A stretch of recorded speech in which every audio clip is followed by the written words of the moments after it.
Hello everybody and welcome. In this video I'm going to show you how to enable or disable expanders for your speaker BOSE S1 Pro Plus.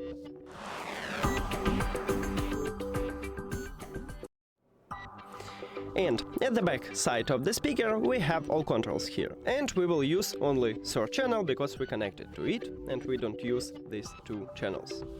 So right here we have this wheel, and firstly you need to press and hold on it to swap to another menu.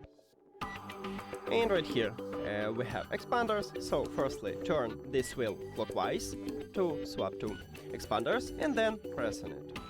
And now we have it activated, so to deactivate just turn this clockwise and then press on it. And it's the same to turn on it, just move it counterclockwise and then just press on it.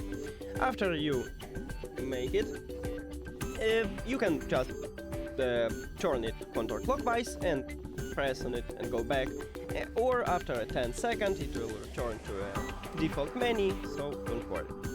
That's it. Thank you for watching this video. If you found it helpful, please consider subscribing to the channel and leave a like on the video. See you later.